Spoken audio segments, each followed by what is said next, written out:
Hey folks, Kevin here. Well, I believe it's March 1st, March 21st, 2022, and I'm out here in the eastern garden plot. And one of my goals is to try and get some of the various currants and jostaberries and various other perennial plants up out of the ground and get them healed in for selling as bare roots or potting up. So right here in this bed, next to the rain gutter bed here, are the black currants.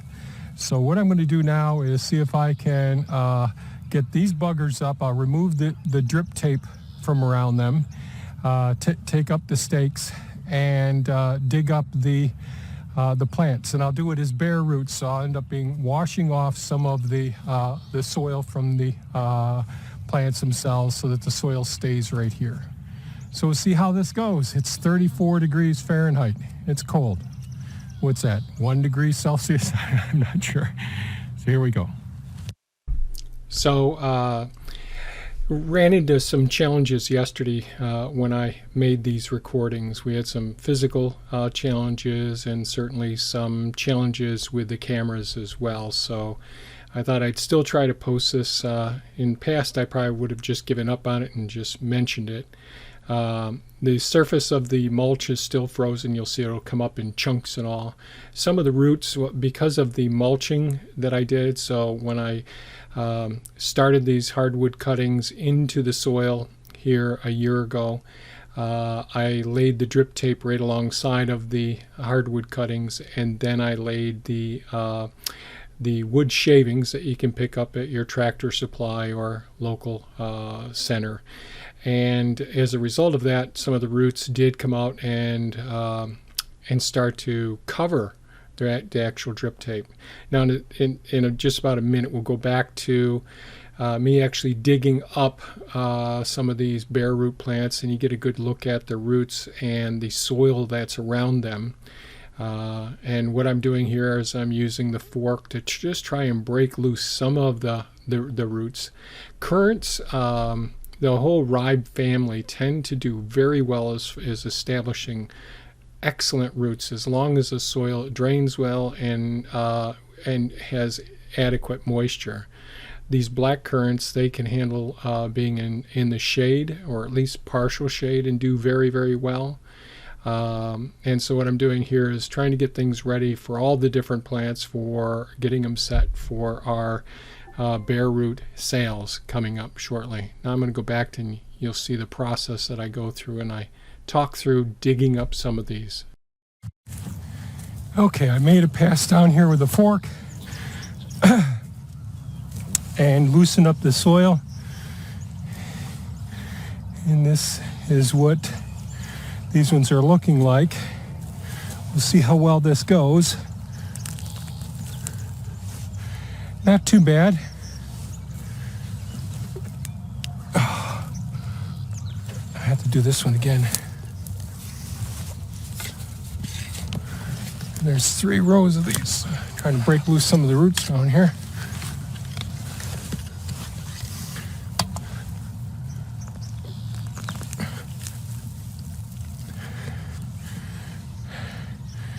Black currants really do great rooting jobs. And that's horsetail roots right there. God, they're a pain.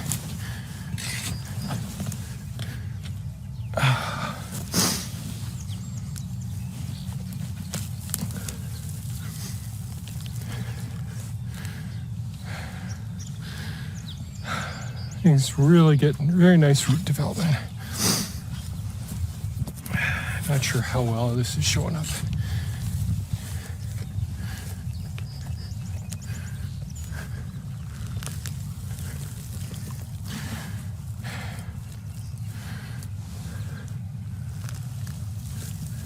As you can see, the soil is still sopping wet here, but plants are coming out okay.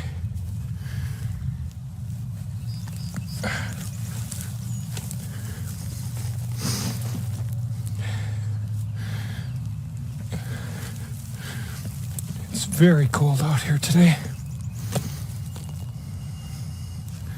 Really nice looking plants.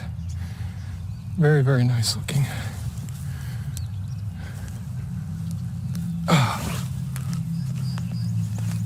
Extensive root systems on these buggers.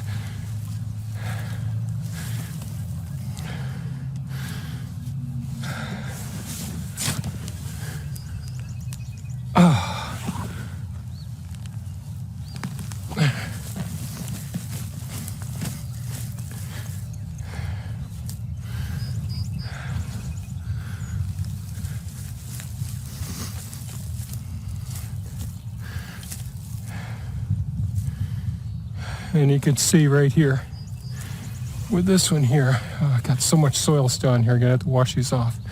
See the little shoots getting ready to come up now.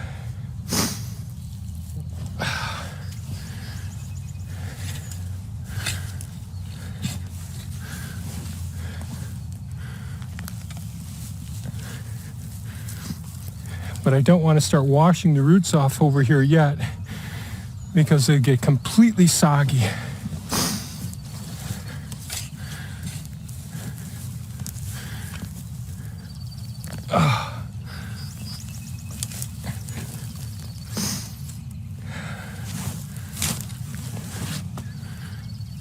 Really nice plants.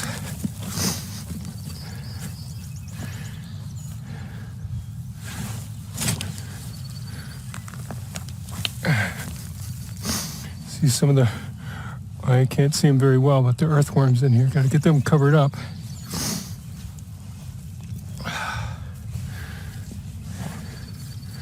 You see a lot of the wood shavings are frozen together. Nice little crust on the ground.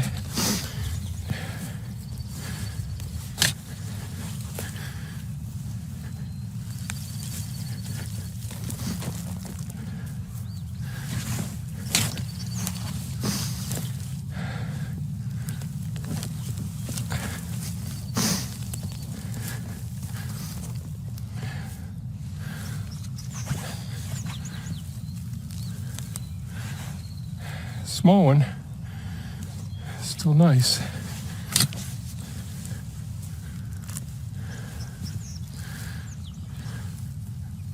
Oh boy, some of these buggers.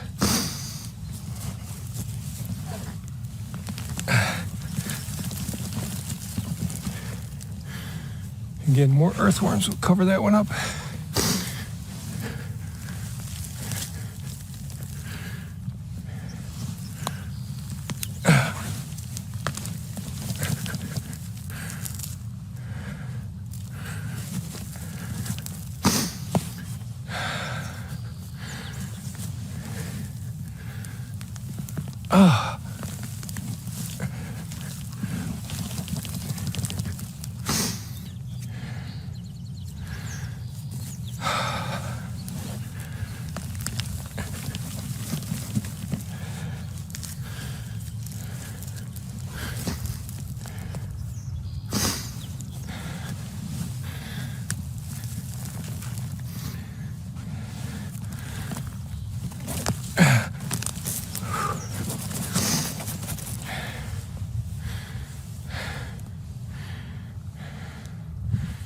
Nice looking plants.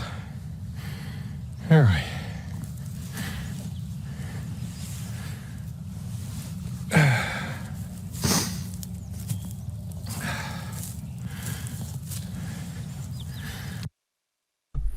Okay, well that was the first row, and what I'm doing now is I'll end up, as I go through each row, making 3 different piles. Rather 3 total piles, 1 for each row. And then I go through after all of the black currants are out of the ground. The next thing that I end up doing is washing all of them off. This ground is very, very wet, and the weight of each one of these plants and pulling them out. This is as close as I think anyone should plant. If you're going to get as good a root development as we're getting, I wouldn't plant the ribes any closer than what we're planting them here, which appears to be maybe 6 to 8 inches apart, probably 8 inches apart, and because the roots intertwine, and it makes it very difficult to get them out of the ground. It's a real challenge because the roots intertwine. The soil is not dry. Early spring in this part of the country, there's a tremendous amount of moisture in the ground at this time, which adds to the weight. And at this point, you may be able to see I'm having a hard time straightening up, so my sciatic nerve is really flared up at this point, and I had to take a break and go get some ibuprofen in me to finish this, and then no more digging up the plants that I had planned on digging up yesterday, unfortunately, and I'm still pretty darn sore. So it's would this have been much easier if these were raised beds? The soil would have had more time to drain, but in the springtime, not only do we have the snow melt, but we also have the rain. I'm coming back after doing a lot of stretching and all. And you'll see I end up using my leg to go ahead and break loose the rest of the soil, the roots, trying to using some mechanical advantage there without having to bend over any further because of the discomfort I'm in. So here's the wheelbarrow after washing them out. There's probably half a wheelbarrow full of soil. And I think we probably have 70, 80 plants like this. Here's some images of them as well. So just wanted to share some of the images of what we've been doing, and so hopefully if you found this video of value, please give us a thumbs up. If you have any comments or questions, leave them below. And by all means, folks, stay safe and take good care of yourselves. Bye-bye now.